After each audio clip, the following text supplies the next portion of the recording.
Jusqu'à 9h, Good Morning Business. C'est vrai qu'on parle beaucoup d'immobilier, on est attentif, comme dirait Nordine Hachemi. Bonjour.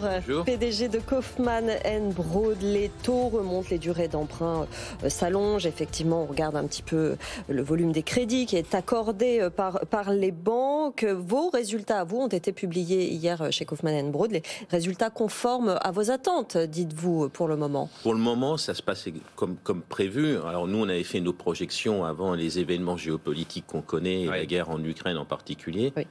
On avait déjà anticipé une partie des hausses de coûts de construction qu'on avait constatées du fait de la crise sanitaire. Donc on a anticipé en faisant des provisions cette hausse. On l'a intégré dans les coûts d'achat de terrain, on l'a intégré dans les estimations des coûts.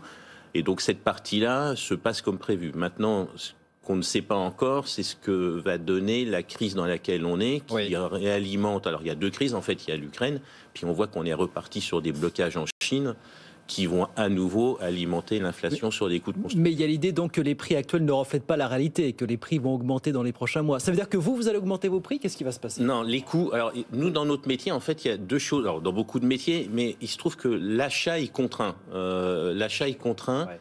C'est-à-dire qu'on ne peut pas augmenter les prix de vente au-delà de la capacité d'emprunt, notamment, puisque l'essentiel se fait pour les particuliers, mais le raisonnement est pratiquement le même pour les institutionnels, avec d'autres approches, mais on ne peut pas aller au-delà de la capacité d'achat de nos clients.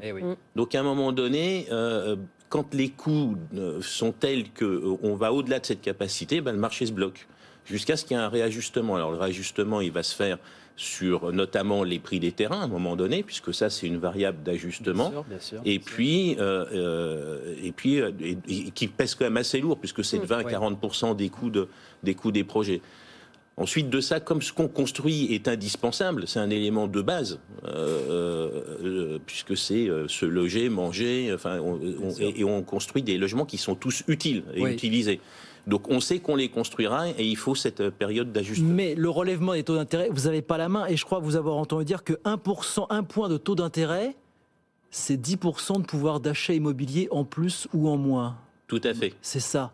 Tout à fait. C'est quand même conséquent, ça. Je veux dire. Alors c'est beaucoup, mais encore une fois, ça peut s'ajuster. À un moment donné, il faut aussi que il y a l'aspect foncier qui est très important, encore une fois, dans le coût de fabrication des logements.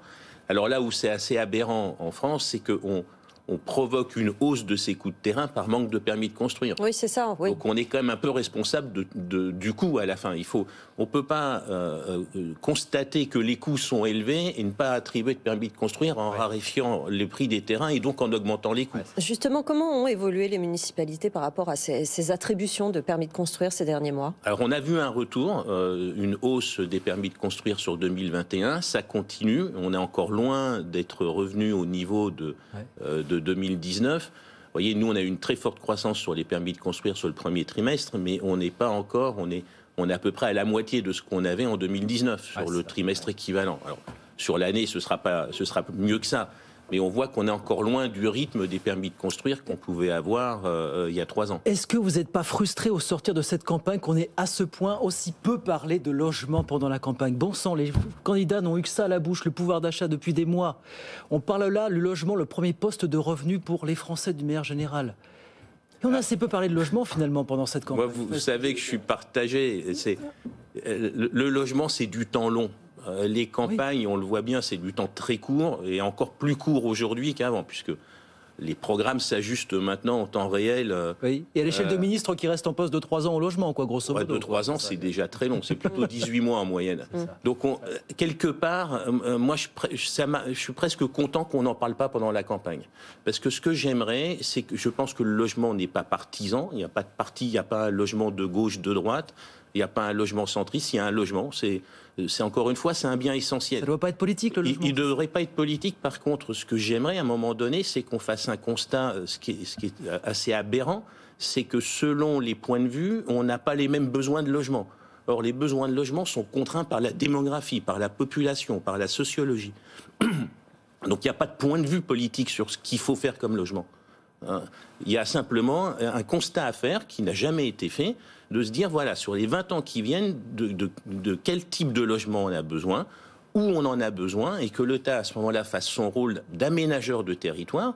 C'est-à-dire qu'une fois qu'on a défini quels étaient ces besoins de logement en termes de typologie, en termes de qualité, enfin de qualification et en termes d'emplacement, et là on accompagne en faisant des infrastructures, etc. Et justement, vous, votre activité ces derniers mois, est-ce qu'elle a évolué géographiquement? Est-ce que vous avez vu l'afflux des gens sur les côtes, des demandes plus particulièrement sur certaines zones géographiques? Ah oui, on voit un mouvement, alors qui avait commencé là aussi avant la crise sanitaire, mais la crise sanitaire a été souvent un accélérateur de tendances qui étaient déjà là. Ça n'a pas, à mon sens, provoqué de nouveautés, mais ça a été un révélateur ou un accélérateur.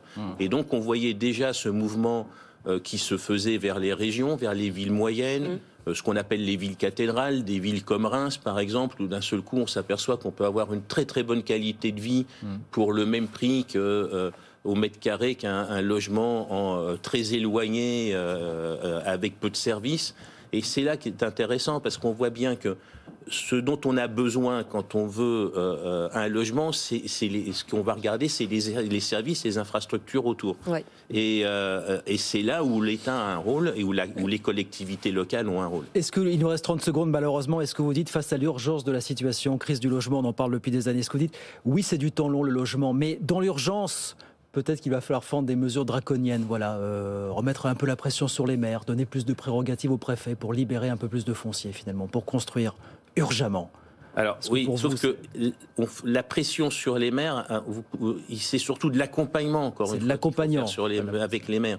On a besoin de services. Hein, on ne peut pas, comme certains ont dit, par exemple, critiquer l'habitat en très grande couronne, en suburbain, parce que ça pollue quand on prend une voiture, et puis ne rien faire en termes de transport en commun en parallèle. Ouais. Donc on voit bien, on peut construire sur l'existant, mais il faut accompagner en infrastructure. Et c'est pour moi, c'est là où doit se situer l'action de l'État.